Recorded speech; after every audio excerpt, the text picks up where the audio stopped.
Hi beautiful people, it's Megan Jill. Welcome to my mini vlog.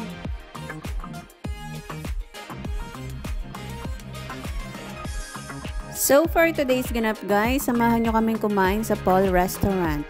Tingnan nyo naman ang outfit ko dyan. Bakit parang feeling ko I'm a Chinese? Char!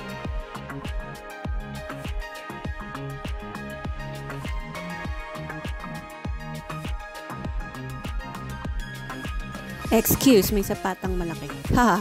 Andito na tayo sa Paul. Welcome! Marami kang pagpipilian. Meron dyan burger, sandwich, salad, meat. Kahit ano pwede mong piliin dyan. Meron din silang coffee or refreshment kapag gusto mo lang ng very light meal. Very spacious naman talaga ang Paul. Sa labas, parang pag tinitingnan mo maliit siya. Pero pag pumasok ka, madaming tables. Tapos may table din dun sa may balcony. And then may table din dun sa pinakalabas nila. So, andyan ako, aura-aura, feeling talaga.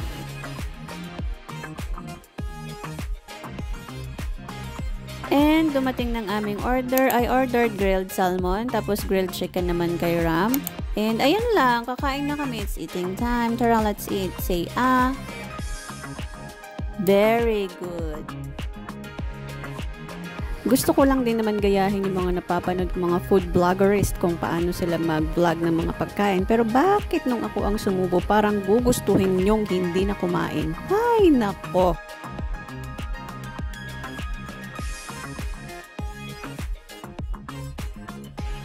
Habang kumakain, naka-live ako sa aking YouTube and salamat sa mga nanonood na nagtsatsaga sa aking live. Shoutout sa inyo. Thank you guys!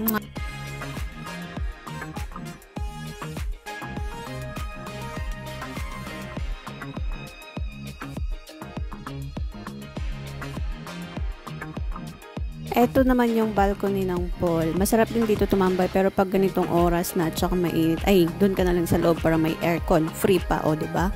So nandiyan ako nag-emote-emote, iniisip ko kung sino ang magbabayad ng bill namin mamaya. Charot!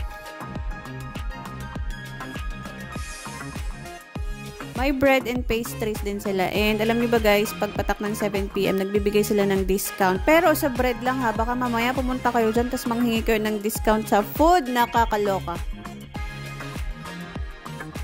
At tapos na naman ang pagmamayabang ni Jills in Cyprus. So hanggang dito na lang guys. Thank you for watching. Mwah!